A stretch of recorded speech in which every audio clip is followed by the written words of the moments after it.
আসসালামু আলাইকুম, আমি মুকাদ্দেসউদ্দিন আহমেদ। তো আজকে আমরা যে বিষয়টি নিয়ে কথা বলবো সেই বিষয়টি হচ্ছে ইসরায়েল রাষ্ট্রের প্রতিষ্ঠা, কীভাবে ইসরায়েল রাষ্ট্র প্রতিষ্ঠা হলো এবং হচ্ছে ফিলিস্তিন রাষ্ট্রের যে ইতিহাস সেই ইতিহাসটা কি। আহ, ইসরায়েল রাষ্ট্র এখানে দখলদারিত্ব যে রাষ্ট্রটা সেই রাষ্ট্রটা প্রতিষ্ঠা হওয়ার আগে এটা কাদের নিয়ন্ত্রণে ছিল এবং পরে কিভাবে কি ঘটনাচক্রটা হইল সেই বিষয়টা নিয়ে আজকে আমরা আলোচনা করব। সো চলুন আলোচনাটা শুরু করা যাক।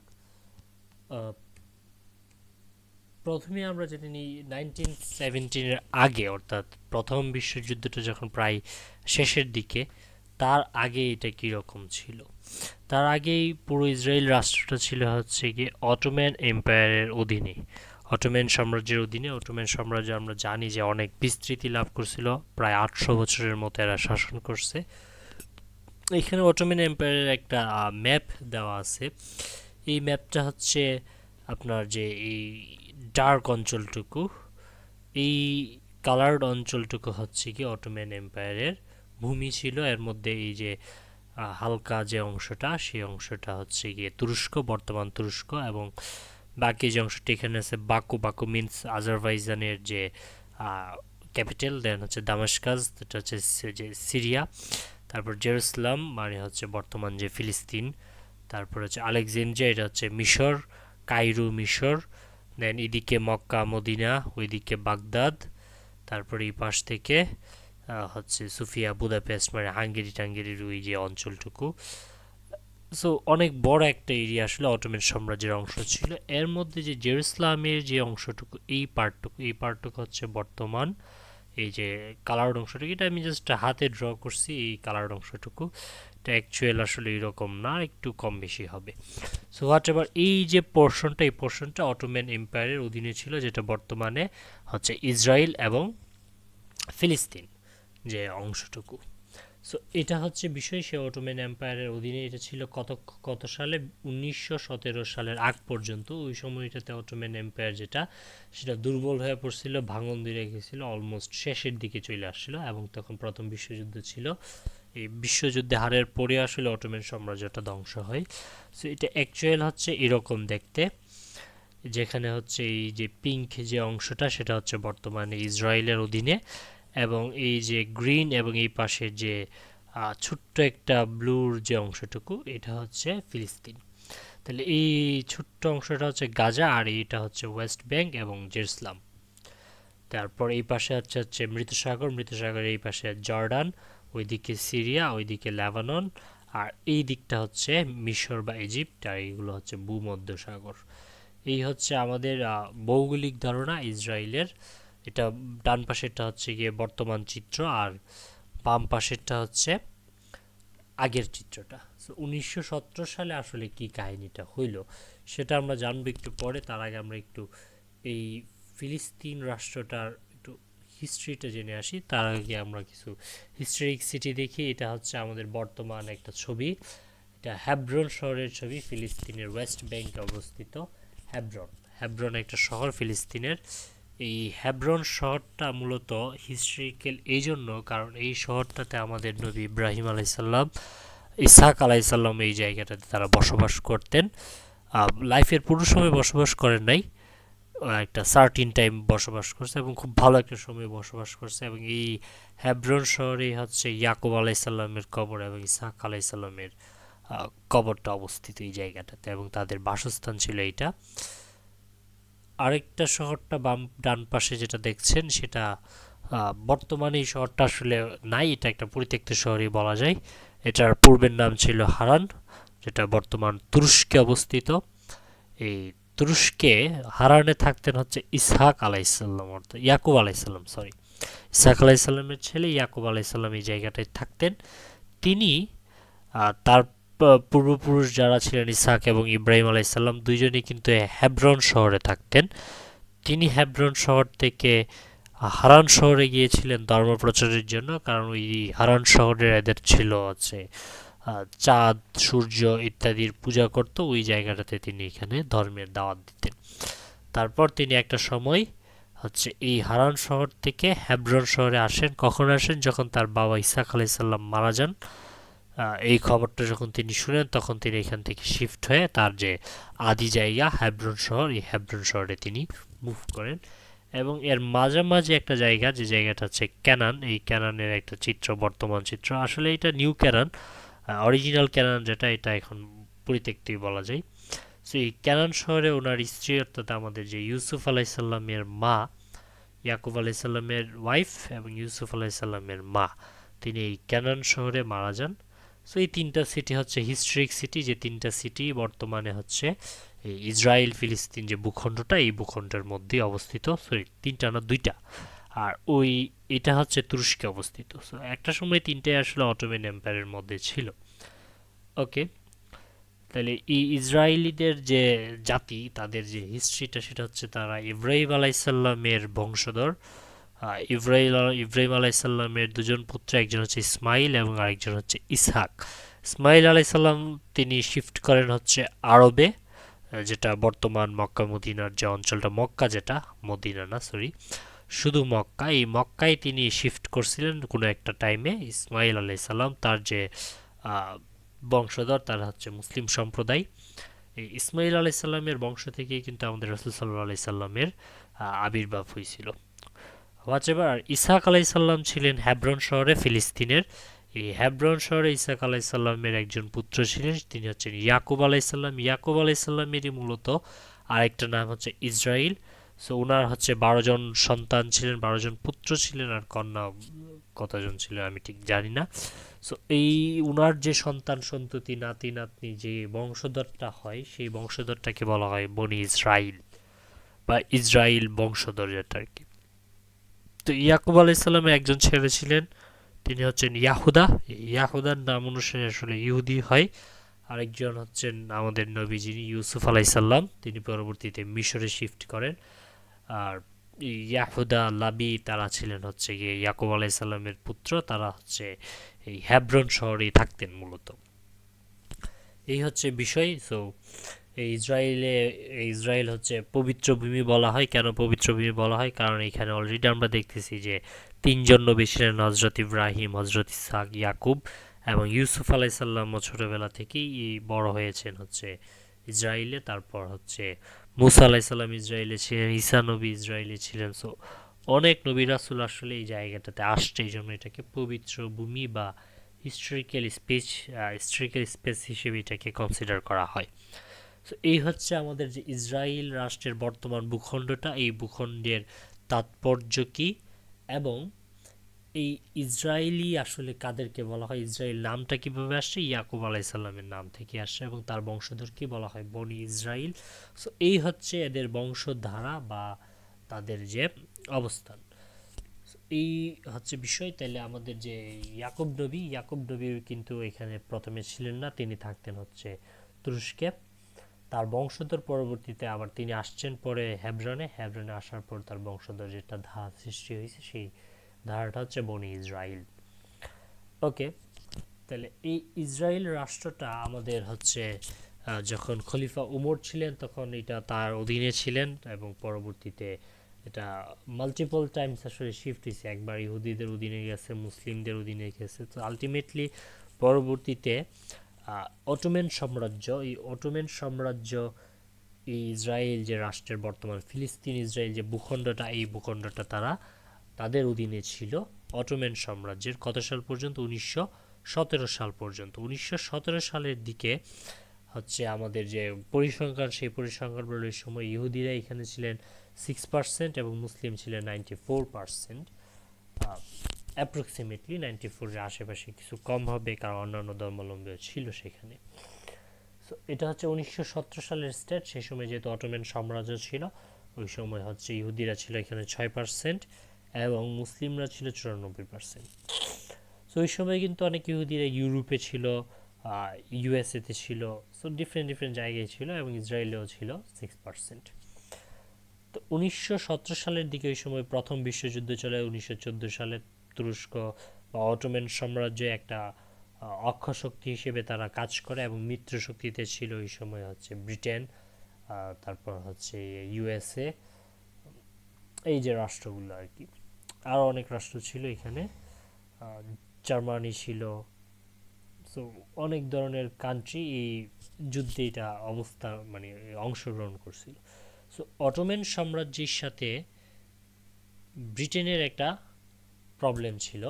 1917 সালের যেহেতু বিশ্বযুদ্ধে ব্রিটেন ছিল মিত্র শক্তিতে মানে একটা সাইডে, আর অটোম্যান সাম্রাজ্য ছিল আরেকটা সাইডে। দুইজন হচ্ছে পরস্পর বিপরীতমুখীভাবে যুদ্ধে অবস্থান করছিল।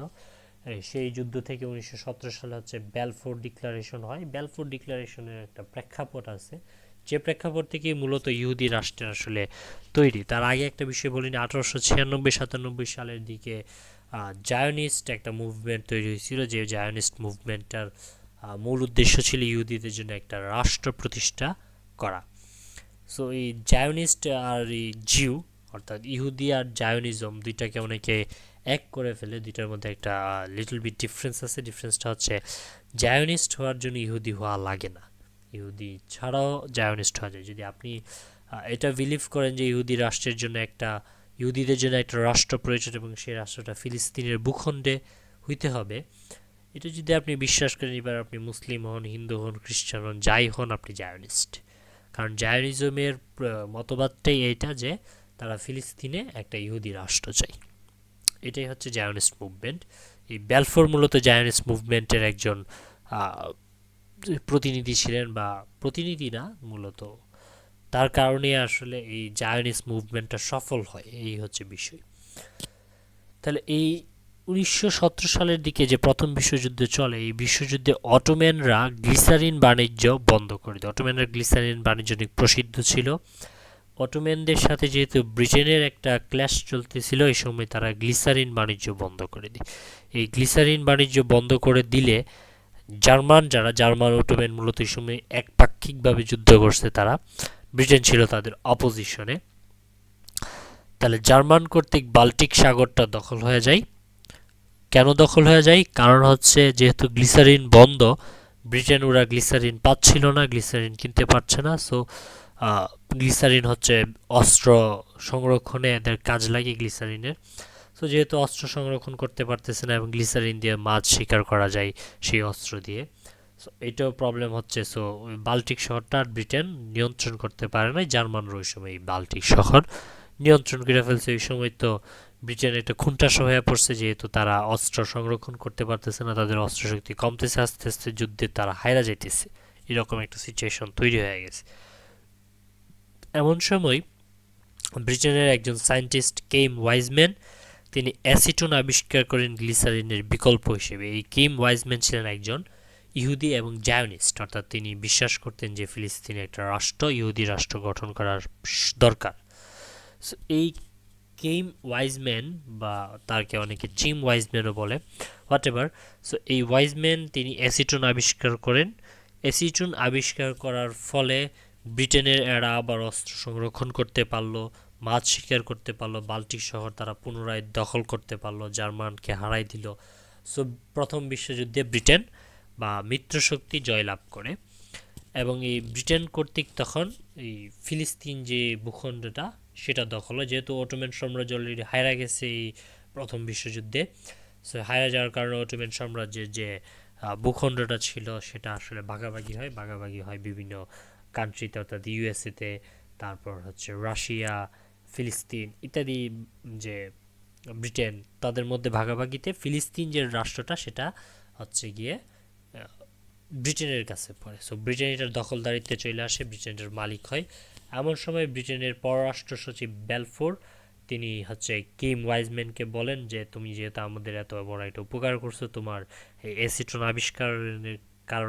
আবিষ্কারের কারণে আমরা অস্ত্রগুলো হচ্ছে সংরক্ষণ করতে পারছি, অস্ত্রগুলোকে পুনরুদ্ধার করা গেছে, বাল্টি শহর দখল করতে পারছে এবং যুদ্ধে আমরা জয়লাভ করছি। সো এর মূল ক্রেডিট তো তোমার, তুমি যা চাও আমরা তাই তোমাকে দিব।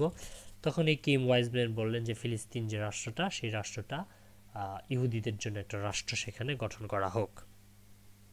এই হচ্ছে কিম ওয়াইজম্যানের চাওয়া, এবং তার চাওয়া অনুসারে 1917 সালেই ব্যালফোর অক্টোবর মাসে তিনি হচ্ছে এই একটা ঘোষণা দেন ইসরায়েল রাষ্ট্রের প্রতিষ্ঠা নিয়ে, এবং তিনি হচ্ছে এই যে ফিলিস্তিন যে অঞ্চলটা সেই অঞ্চলটাতে ইসরায়েল রাষ্ট্র গঠনের ঘোষণা দেন। এই ঘোষণাকে আমাদের ঐতিহাসিক ব্যালফোর ঘোষণা বলা হয়। এখন কথা হচ্ছে যে ফিলিস্তিন রাষ্ট্রেই কেন ইহুদিদের রাষ্ট্র গঠন করার প্রয়োজন পড়ল। এটার প্রয়োজন পড়লো কারণ হচ্ছে ফিলিস্তিন রাষ্ট্রটা ইহুদিদের কাছে অনেক তাৎপর্যপূর্ণ, যেহেতু ওদের ইসহাক নবী, ইব্রাহিম নবী এবং ইয়াকুব নবী তিনজনই আসলে ইহুদিদেরও নবী এবং মুসলিমদের ক্ষেত্রেও তো অবশ্যই। তাহলে এই হিসেবে আসলে এইটা হচ্ছে গিয়ে ইহুদিদের জন্য অনেক ইম্পর্টেন্ট এই জায়গাটা, সেজন্য তারা এই জায়গাটাতে তাদের একটা রাষ্ট্র তারা হোক চাচ্ছিল। তো 1917 সালে বেলফোর ঘোষণার মাধ্যমে এই রাষ্ট্র গঠনের একটা দরজা উন্মোচিত হইল। তখন ইউরোপের বিভিন্ন জায়গা থেকে আসলে মানুষজন এই ফিলিস্তিন রাষ্ট্রে চলে আসতে শুরু করলো। তাহলে ফিলিস্তিন রাষ্ট্রে কিন্তু 1917 সাল পর্যন্ত কতজন ইহুদি ছিল? 6%। তারপর আস্তে আস্তে এটা বাড়তে শুরু করলো।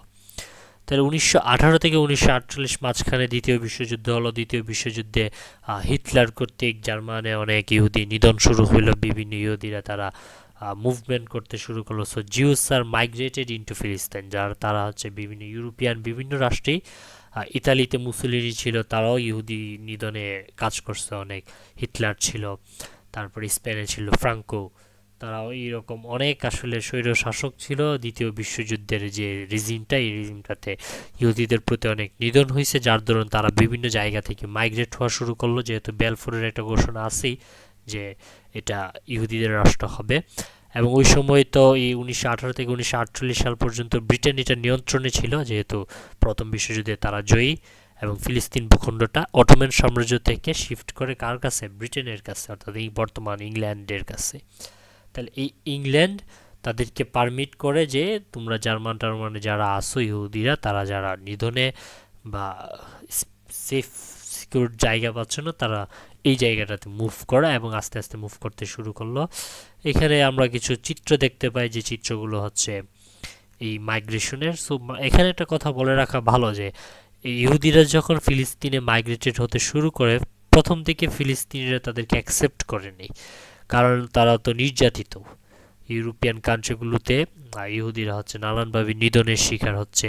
সো তারা যখন অসহায়, তারা জায়গাটাতে আসলো, ফিলিস্তিনে তাদেরকে ওয়েলকাম করছে। এরকম অনেক ধরনের প্রুফ, প্রমাণ, চিত্র এখন এগুলো আছে যেখানে তাদেরকে ওয়েলকাম করা হয়। কিন্তু পরবর্তীতে যখন এদের সংখ্যা বাড়তে থাকলো তখন ফিলিস্তিনিরা কনসার্ন হইতে শুরু করলো যে এইভাবে তো আসলে হয় না, এত মানুষজন আসা পড়লে তো সমস্যা, এবং আরও নানান বিশৃঙ্খলতা দেখা দিয়েছিল ওই সময়টাতে। তাহলে 1918 থেকে 1920 থেকে 1946 পর্যন্ত যদি আমরা একটা গ্রাফ দেখি, এটা হচ্ছে আল জাজিরার একটা পরিসংখ্যান। এই পরিসংখ্যানে হচ্ছে মাইগ্রেশন যে হয়েছে ইহুদিদের 1920 থেকে 1945, সেখানে দেখেন যে কার্ভটা কিন্তু বাড়তি, মানে যত সময় যাচ্ছে তারা মাইগ্রেটেড হইতেছে এরকমভাবে গেছে। সো এখানে হিউজ পরিমাণ মাইগ্রেশন হয়েছে, প্রতি বছরেই কিন্তু 5,000, 9,000, 7,000 এখানে এমন ফিগারটা দেওয়া আছে। 12,000, 33,000 এইভাবে অনেক বেড়ে গেছে। এবং এই জায়গায় দেখেন যে 1933 সালের থেকে কিন্তু 30, 42, 61,000, 29,000, সো অনেক বেশি বেশি ইহুদিরা এই জায়গাটাতে মুভ করা শুরু করছিল। সো এই এত ইহুদিরা যখন ফিলিস্তিন রাজ্য দখল করে ফেলতেছে, ওদের যখন হিউজ পপুলেশন বাইরে গেছে, তখন ফিলিস্তিনিরা আসলে অ্যালার্ম হয়েছে যে না, আমরা তোমাদেরকে আর জায়গা দিতে চাই না, তোমরা বিশৃঙ্খলা শুরু করে দিছো, তোমরা যা খুশি তাই আসতেছো, এইভাবে তো আমাদের ভূখণ্ড হচ্ছে গিয়ে অস্তিত্বের সংকটে পড়বে। তখন তারা এটা নিয়ে বিরোধিতা শুরু করলো।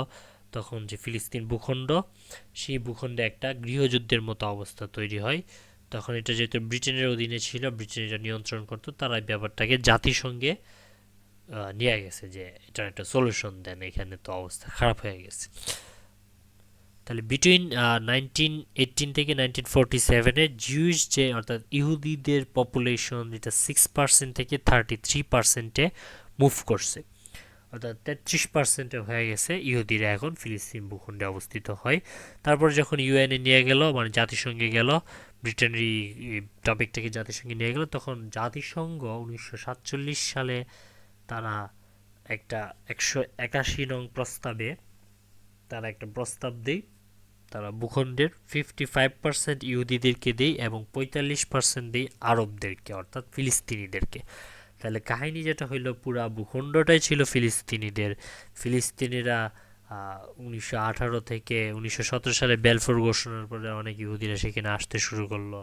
দ্বিতীয় বিশ্বযুদ্ধ শুরু হইলে বিভিন্ন জায়গা থেকে ইহুদিদের নিধন শুরু হইলো এবং তারা এদেরকে আশ্রয় দিছে। বাট আশ্রয় দেওয়ার পরে এই ভূখণ্ডটা তাদেরই হয়ে গেছে 55%, আর সেখানে মাইনরিটি হয়ে গেল আরব, যারা 45%। তাহলে এই জায়গায় তারা দেখলো কি, তাদের ভূখণ্ডেই তারা হচ্ছে মাইনরিটি, আর ডমিনেন্সে চলে গেছে ইসরায়েলিদের কাছে, ইহুদিদের কাছে। এই ব্যাপারটা তারা আসলে অ্যাকসেপ্ট করে নাই। সো জাতিসংঘের এই প্রস্তাব তারা প্রত্যাখ্যান করছে, প্রত্যাখ্যান করে বলছে যে আমরা এই ধরনের রাষ্ট্র মানি না। এই হচ্ছে বিষয়।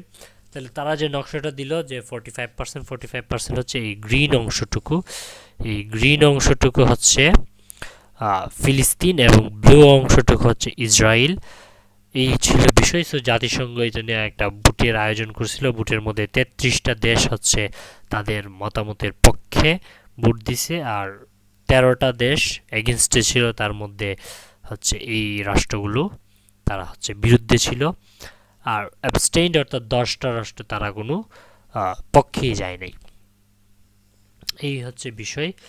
তাহলে 55% ইসরায়েলে চলে গেল, 45% আরবে অর্থাৎ ফিলিস্তিনিদের দখলে গেল। আর জেরুসালাম যেটা এটা ইন্টারন্যাশনাল কন্ট্রোলে ছিল, এটা কাউকেই দেওয়া হয় নাই। এই হচ্ছে প্ল্যান ছিল জাতিসংঘের, কিন্তু এই প্ল্যানটাকে প্রত্যাখ্যান করছে করা ফিলিস্তিনিরা, কারণ ফিলিস্তিনিরা নিজেদের ভূখণ্ডে মাইনরিটি হিসেবে তারা থাকবে না। তাদের প্রস্তাব ছিল যে 80-20 করো, এইরকম 90-10 বা 80-20 ইত্যাদি। বাট 55-45 এরা কোনোভাবেই মানতে চায়নি। যখন মানতে চায় নাই তখন এরা প্রস্তাব প্রত্যাখ্যান করলো। প্রস্তাব প্রত্যাখ্যানের পরে একটা যুদ্ধ হইল এদের মধ্যে।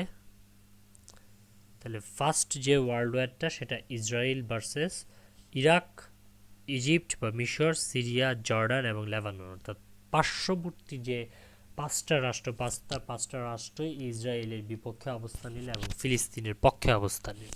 তো আপনার কাছে সিরিয়াসলি মনে হইতে পারে যে তাহলে এই যুদ্ধে ইসরায়েল হারছে, কিন্তু ব্যাপারটা এরকম না। ইসরায়েল এই যুদ্ধে জয়ী হয়েছে এবং শক্তিশালী প্রতিপক্ষ হিসেবে জয়ী হয়েছে, কারণ তাদের সৈন্য ছিল প্রায় 35,000, আর ওইদিকে পাঁচটা দেশ মিলে তাদের সৈন্য ছিল 30,000। এবং তার চেয়ে বড় বিষয় হচ্ছে আরব যে পাঁচটা দেশ, ইজিপ্ট, সিরিয়া, জর্ডান এবং লেবানন, ইরাক, এদের মধ্যে আসলে সমন্বয়হীনতা ছিল না। তারা এক হইতে পারে না, তারাও একজন আরেকজনকে শত্রু মনে করত, হ্যাঁ, সন্দেহ চোখে দেখতো। সো তারা যেহেতু ইউনিটি হিসেবে কাজ করতে পারে না, ওই যুদ্ধে ইসরায়েল জয়ী হয়েছে।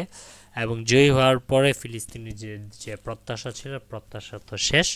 ইসরায়েল রাষ্ট্রের যে প্রতিষ্ঠা, সেটা সলিড হয়ে গেল এবং তারা যেহেতু যুদ্ধে জিতেই গেল, সো তারা এই 55 এবং 45 রাষ্ট্রের প্রতিষ্ঠা তারা তৈরি করলো। অর্থাৎ আমাদের যে এই যে ম্যাপটা, এই ম্যাপটা মানে রিকগনাইজড হয়ে গেল। সো ইসরায়েল হইল ব্লু কালার এবং ফিলিস্তিন হইল গ্রিন কালার। এর মধ্যে ফিলিস্তিনের যে এই পার্টটুকু হয়েছে গাজা, এটাও কমে গেছে। এরও কিছু অংশ ইসরায়েলে চলে গেছে এবং এটা হচ্ছে ওয়েস্ট ব্যাংকেরও প্রায় মেজরিটি অংশ আসলে বলা যায় ইসরায়েলে অলরেডি চলে গেছে। আর তার উপরের দিকে একটা অংশ আমরা দেখছি যে লেবাননের পাশ ঘিরে এই জায়গাটাতে ছিল। এই জায়গাটা পুরোটাই এখন ইসরায়েলের দখলে, এটার কোনো অংশই ফিলিস্তিনের দখলে না। অর্থাৎ যে 1947-এ জাতিসংঘের যে প্ল্যানটাতে যে স্টেটটা ছিল, সেই স্টেটটা তো এমনিতেই ইললজিক্যাল। 1947-48 সালের যুদ্ধে যেহেতু হারলো, সো এই লজিক্যাল জিনিসটা রিকগনাইজড হয়ে গেল। পরবর্তীতে আবার এই জিনিসটার আরও কেটে কুটে ছোটো করে ফিলিস্তিনকে দেওয়া হয়েছে। সো এটাকে আরও হচ্ছে গিয়ে কাটাকাটি করা হয়েছে। তাহলে প্রথম ওয়ার্ল্ড ওয়ার হইল, দেন সেকেন্ড ওয়ার্ল্ড ওয়ার, আরেকটা আরব ইসরায়েল যুদ্ধ। তাহলে ইসরায়েলের সাথে 1956 সালে মিশরের আরেকটা যুদ্ধ হয়েছিল সুয়েজ খাল নিয়ে, যদিও এই সুয়েজ খাল নিয়ে যুদ্ধটা ফিলিস্তিন ভূখণ্ডে আসলে তেমন কোনো প্রভাব ফেলে নাই।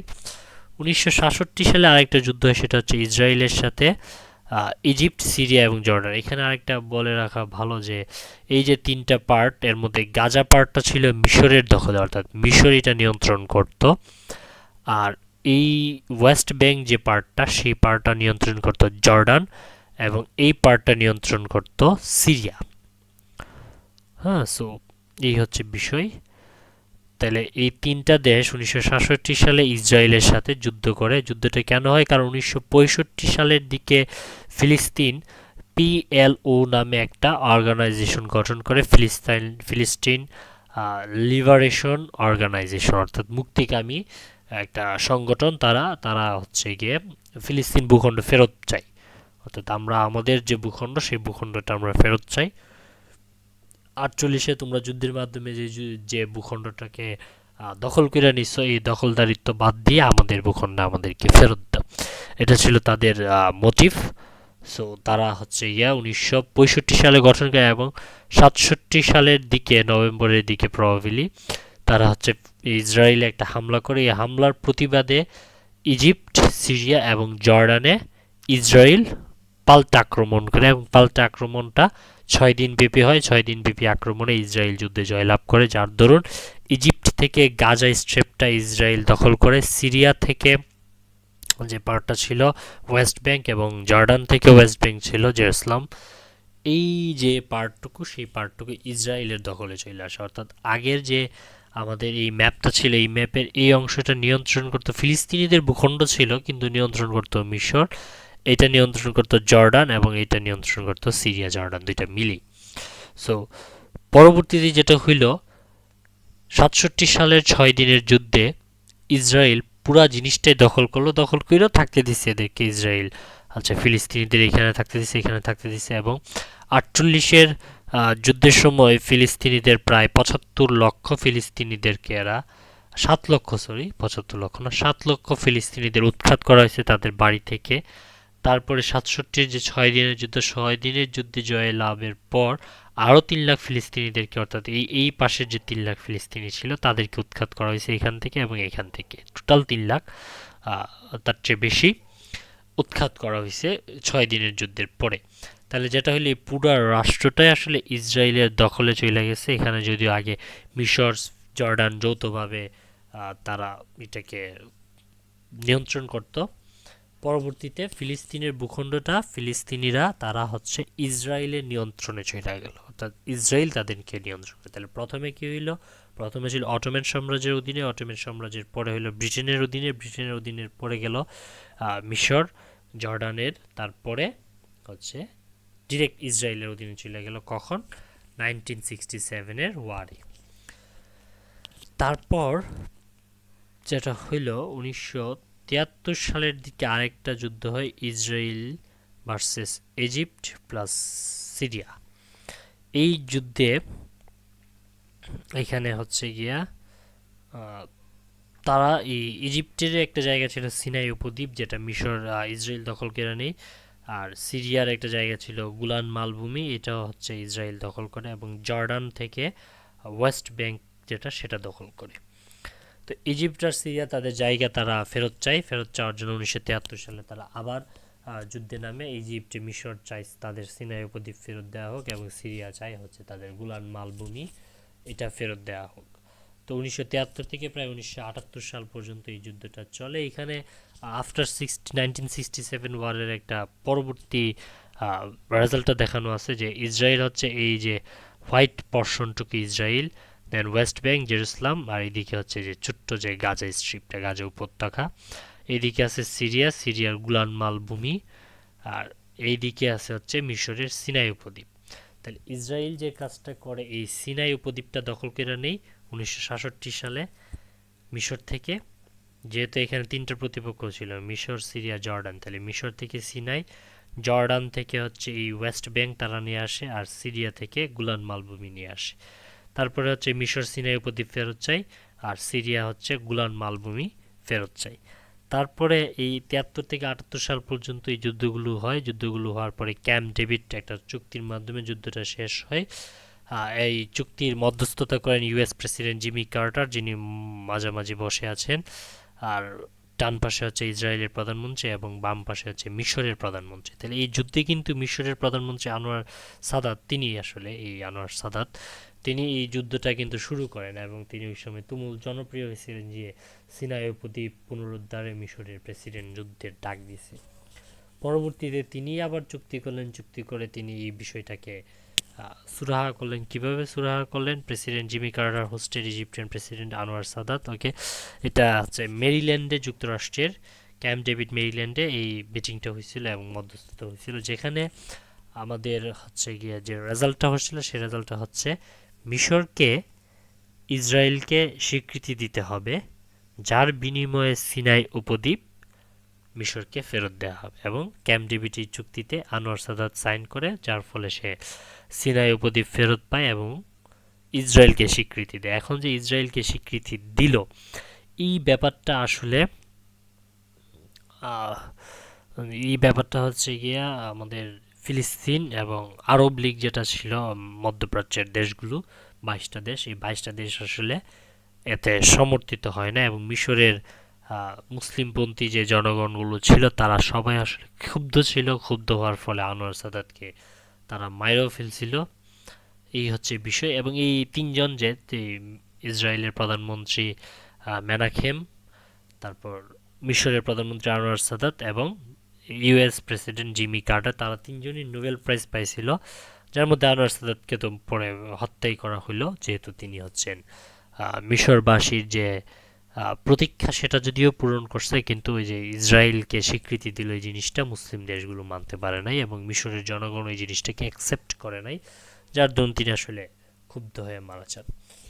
এই হচ্ছে আমাদের ক্যাম্প ডেভিড ট্রিটির মাধ্যমে 1978 সালে আরব ইসরায়েলের যে চতুর্থ যুদ্ধ, সেই চতুর্থ যুদ্ধ সমাপ্ত হয় এবং ইসরায়েল রাষ্ট্রকে তখন মিশর স্বীকৃতি দিয়ে দিল। তাহলে আলটিমেট সামারি হচ্ছে 1946 সালের আগের দিকে এই ফিলিস্তিন রাষ্ট্রটা এটা ছিল, যেটা ফিলিস্তিন রাষ্ট্র বলতে আমাদের যে বনি ইসরায়েল ইয়াকুব আলাইসাল্লামের বংশধর, সেখান থেকে যে রাষ্ট্রটার যে জায়গাটা, সেই জায়গাটা হচ্ছে ফিলিস্তিন। এই ফিলিস্তিন 1946 সালে আগ পর্যন্ত, এটা হচ্ছে 1917 সালের আগ পর্যন্ত এটা ছিল অটোম্যান সাম্রাজ্যের অধীনে। তখন আমাদের ফিলিস্তিনিদের ভূখণ্ডে ইহুদিদের সংখ্যা ছিল 6%। তারপর বেলফোর ঘোষণা হইল, বেলফোর ঘোষণার পরে দ্বিতীয় বিশ্বযুদ্ধ শুরু হলো, বিভিন্ন জায়গা থেকে ইহুদির এই জায়গায় আসতে শুরু করলো। 1947 সালের দিকে এসে এই জায়গাটা হচ্ছে গিয়ে 33% ইহুদিরা দখল করে নেয়।